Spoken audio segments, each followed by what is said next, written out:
কি বলবো মনে করে এলাম, সব ভুলে গেলাম গো। এই মার কাজ কোত্থেকে এলো, কেন মার কাজের লোকরা কারা আপনারা কেউ জানেন না। ইলিয়াস রহমতুল্লাহ আলাই নওবরাল্লাহু মারকাদা, ওনার বড় ভাইয়ের নাম ইয়াহিয়া সাহেব, তার ভাইয়ের নাম ইসমাইল, বাপের নাম মোহাম্মদ। 1944 সালে দুনিয়া থেকে চলে গেছেন। কেতাবে দেখতে পাচ্ছি উনি যখন যৌবনকালে ছিলেন, তালবিল ইলম কোপরে রুমাল বেঁধে লাঠি হাতে করে বলতেন, চলো আমার সাথে বেনামাজির দিকে ডেকে আনি। তিনি হচ্ছেন ইলিয়াস রহমতুল্লাহ আলাই। 1944 সালে ইন্তেকাল করেছেন। তার ছেলে ইউসুফ সাহেব রহমতুল্লাহ আলাই আরবিতে হায়াতুস সাহাবা বই লিখেছেন। সৌদি সরকার মেডেল পুরস্কার দিয়েছেন। একজন ভারতীয় আরবিতে হায়াতুস সাহাবা, তিনার নাম ইউসুফ সাহেব রহমতুল্লাহ আলাই। তিনি 64 হিজরিতে মারা গেছেন, 1964 সালে। 20 বৎসরের ডিফারেন্স বাপ বেটা। ইউসুফ সাহেবের বিয়ে হচ্ছে, বোরেতে এসছে মৌলানা থানভী রহমতুল্লাহ আলাই, মানে মেহমান। মুফতি শফি সাহেব ওর বড় বড় আলেম ওলামা, আল্লাহর ওলি। তখন ইনার এই 14-15 কি 16 বছর বয়স ইউসুফ সাহেবের। বলে চলো ভাই ইউসুফ নামাজ পড়াও। তখন ইউসুফ সাহেবের আব্বা इलियास साहब रहमतुल्लाह अलैह बोलते हैं आप लोग इतने बड़े बड़े हैं, अच्छे अच्छे हैं, और बच्चे को भेज दिया। तो मौलाना थानवी रहमतुल्लाह अलैह बोलें है तो बच्चे, है तो छोटे, लेकिन इंजिन कभी है, इंजिनটা শক্তিশালী। তিনি হচ্ছেন ইউসুফ সাহেব রহমতুল্লাহ আলাই নওবরাল্লাহু মারকাদা। এই সময় পালিয়ে যাচ্ছে কোনো কাজের কথা হচ্ছে, এই তোমার লেগেই তো শুরু করেছি। কে দেখি? আজিজুল। ঠিক আছে, অন্যায় হয়েছে, চলে বলাও হলো, অন্যায় স্বীকার করাও হলো না। কি বলছেন? অন্যায় লয়। তো আজকে ওনারা বাপ বেটাই চলে গেলেন, তারপরে চলছে। ওনাদের সম্বন্ধে কিচ্ছু জানে? এগুলো শুনেছেন? একজনের লোক বললে হয়তো মৌলানা শওকত সাহেব আজকে মারকাজ মসজিদে আছে, চলো ওনার সাথে নাস্তা করব। উনি বড় পীর বহরমপুর আর বেলডাঙ্গা। একজনের লোক দিল্লিতে এলেন ইলিয়াস রহমতুল্লাহের সাথে নাস্তা করবেন, রোজার মাস, ইফতারি। বুনো ডুমুর বুঝেন আপনারা? বুনো ডুমুর এই ডুমুরের থেকে একটু বড় একটা খাঞ্চায়, ওই একটা ডুমুর আর একটা খেজুর এনে নামিয়ে দিল খাঞ্চাটা। ডুমুরটা খুঁটে খুঁটে খেলো, মেহমানও খেলেন, উনিও খেলেন। আর মেহমান মনে মনে করলেন ভাবলাম এক আর হলো আর এক। আমি কি ভেবেছিলাম জানেন? মারকাজ মসজিদের জলসা, কলকাতার রয়্যালের বিরিয়ানি, আর সে খাবার। এখানে এসে দেখছি খাবারই নাই, বলছে বুঝি ভাত নাই। দিয়ে গরম গরম ভাত এনে দিলে, খেলাম। দিয়ে আমাকে আবার একটা ডিম বেরন করে দিলে, যাতে উনি কিছু না বলেন, কিন্তু আমি তো বলবই, আমার মুখ দিয়ে বেরুবি। শেষকালে একজন আবার কি বললে গো নাম, বাবারে বাবারে বাবারে, ভোগটা বুঝতে পেরেছেন? কীর্তি ভোগ, আর তার সঙ্গে একটু দই, মানে যা হয়েছে ভুলে যা। ওই দুটো খেয়ে ভুলে গেলাম, দোয়া করছি মনে রাখবো। তো ইলিয়াস সাহেবের সঙ্গে উনি বসে গেলেন, দিয়ে সাহারিতে বললে কিয়া হয় লাও কুচ।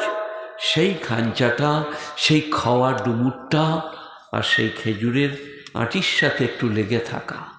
সকালবেলায় উনি বললেন ভাই ইলিয়াস তুম রহো হাম যা রে, হাম এক সোচ কে আয়ে থে আর দুসরা। খাওয়াটা বুঝতে পারলেন? এই যে কি খাই বুঝতে পেরেছেন? একটা ডুমুর খুঁটারে খুঁটারে।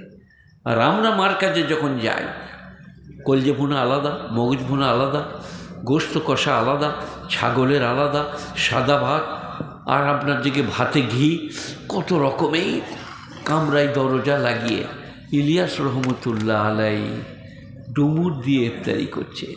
আর বললাম হাম সোচে থে, এখন আমরা মৌলবীরা এই তবলিগ করলে বলছে ভাই हम मुंबई गए थे, जमजम स्वीट मिठाई लाया और एक आदमी ने समंदर का मछली लाया और इतना खाया, खाने का कोई खत्म नहीं। कौन कितना दिन जाएगा? एक जन बोला हमारा 3 दिन लग लीजिए, एक जन बोला हमारा 3 दिन लग लीजिए, हमारा 4 दिन। তারপরে তাদিকে পাঠিয়ে দিলে বেদাতি গায়ে, হে বহরমপুরে। সেখানে যেমনি গেল বলে মসজিদ থেকে বেরাও, এখানে খেতে পাবে না, বাগানে যেয়ে মুড়ি খাও গা। তখন তারা বললে শালা মাছ বলছিল, জমজমের মিষ্টি তো কিছুই নাই বে। এই যে ইয়ে কবি কভার, এটা কি কবি কভার। কখনো কখনো বন্ধু বান্ধব জুটে গেলে খাবার একটু ভালো, তা নাহলে আল্লাহর রাস্তায় বেরোনো মানে আগুনে পা দেওয়া। কিসে পা দেওয়া? আগুনে। আমি তবলিগ জামাতে 3 দিনে গিয়েছি একটা গায়ে, বুঝলেন, আমার পিছনে খালি টিন, দাঁড়াম দাঁড়াম দাঁড়াম দাঁড়াম, সালা তবলিগ করবি, টিনটা বাঁচিয়ে দিলে। একটা গায়ে গেলাম, একজন বললে আল কাদা লাগিয়ে দেওয়ার পাছায়, এটা হলো আসল প্রাপ্য। আর এমনি দাওয়াত দিয়েছে, খই দিলে ওটা বাই চান্স। তবলিগের আসল হচ্ছে কষ্ট পেতে হবে, সহ্য করতে হবে, ধৈর্য ধরতে হবে, খেতে পাবে না, এইটাই আসল। বাই চান্স যদি খাবার জুটে যায়। আমি একটা গ্রামে গেলাম, তখন ওই পুরুষ সমাজের হেড মৌলানা, তো বাহির ঘন্টা নাম 40 জোড়া লোক গেলাম। আমাদের নিয়তটাও খারাপ ছিল, 3টে জামাই ছিল সেই গায়ে, আর আমরা ছিলাম। ওরা লাগে তা আমরাও লাগবো, নিয়তটা গোলমা। তারপরে বুঝলেন আমি নেড়া ছিলাম, আর আমাদের একটা মোল সাহেব আব্দুল শুকুর সাহেব, ছেলেরা এসে খালি বলছে নেড়াটাকে মার, নেড়াটাকে ঠ্যাঁ। শুকুর সাহেব বললো মসজিদের ভেতরকে পালিয়ে যাবে, তোকে আর আমাকে খালি মারছে। পালিয়ে গেলে হবে কি? ভাত রাঁধছিল, ভাতে ছেলেরা ধুলো দিয়ে দিলে। আমরা জুম্মার নামাজটা পড়ে আমি ওয়াজ করতে দাঁড়িয়েছিলাম, বলে গায়ে কেয়াম করে কথা বলবে। আমরা কেয়ামও জানি না, কথাও জানি না, টুক করে বসে পড়লাম। দিয়ে জুম্মার নামাজ পড়ে মাথায় হাঁড়ি পতিলা নিয়ে পাশের গ্রামে, আমার ছাত্রদের গ্রাম, সেখানে আমার বোনের বিয়ে দিয়েছি, সেখানে গেলাম। ওরা পুকুরের মাছ ধরে রান্না করে 4টা সাড়ে 4টার সময় আমাদেরকে খাওয়ালেন। কিন্তু এখানকার পিরোজপুরটা হচ্ছে এখনই বেরো, এটা হলো তাবলীগ। যারা মনে মনে করছেন দারুণ পাবো, দারুণ খাবো, ভুল ধারণা। কুরবানি করতে হবে, ত্যাগ, তারপরে যে কিছু পাওয়া যাবে, তার নাম। গুণীজনেরা, জ্ঞানীজনেরা, এখন আপনাদিকে আমি বেশি জ্বালাবো না, জ্বালাতন করব না। কোরআন শরীফে একটা আয়াত পড়ি, ইন্নাল্লাহা লা ইউহিব্বুল মুতাদিন, সীমালঙ্ঘনকারীকে আল্লাহ ভালোবাসেন না। কিসে কিসে সীমালঙ্ঘন? জামাই, জুতোয়, কোটে, বিয়েতে খরচ, তাই তো নাকি? নামাজের সীমালঙ্ঘন।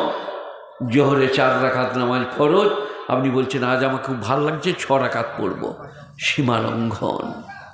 এশার নামাজ পড়ে ঘর যাও, my dear come here, you sit by me. ওয়াইফকে চা করে খাও, তার সাথে খানা খাও। বলছে না আমি সারা রাত নামাজ পড়বো, আমি খেপে গিয়েছি, সরে যাও। মরার পরই ফেরেশতার বলবে কাম হিয়ার মাই ডিয়ার, সারা রাত নামাজ পড়িলে? বলে হ্যাঁ, কোথা পেয়েলি বল। বলে তা তো বলতে পারবো না, আমার ব্রেন কাজ করছিল না। ওটা কি হলো? সীমা লঙ্ঘন। আল্লাহ নবীর জন্য বিবি আয়েশা বলছেন 2 রাকাত নামাজ পড়তেন, আবার শুয়ে যেতেন, আবার উঠে 2 রাকাত পড়তেন, আবার শুতেন। নবীরা ঘুমুলে উজু ভাঙে না। নবী বলতে চাইছে তোমরা শুবে আর নামাজ পড়বে, তোমাদের ঘুমটার প্রয়োজন আছে, সকাল উঠে হালাল রুজি রোজগার করবে, তাই তোমরা শুবে। মুসলমানরা আপনারা এসছেন মৌলভী শওকত ইবনে আব্দুল করিম, আমি গরিবের ছেলে, এ বেলডাঙ্গা আমি প্রচুর এসছি, আমার বিষ কালো, আজকে একবারই সাদা, অনেকবার গোটা পশ্চিমবাংলা। আর এই যারা এইসব করে বেড়াচ্ছে এরা আজকে ছোট ছেলে, ওদের বাপরা আমাকে দেখেছে, তখন এইসব ছিল না। 3.5 ঘন্টা ওয়াজ করেছি, শ্বাস লি না। মুর্তজা সাহেব 2.5 ঘন্টা, আমি 3.5 ঘন্টা।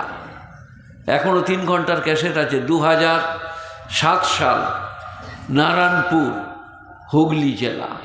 দেন আপনার মোবাইলে চলবে, সেদিনকার সেই আওয়াজ, সেই কথাবার্তা, সেই গলা আজ আর নাই। 3 ঘন্টা, নারায়ণপুর, হুগলি জেলা, ফরিদ বাবার ঘরে। তিনি দিল্লিতে থাকেন। তো ইসলাম কোরআন শরীফ থেকে বললে তবে তো মানবেন।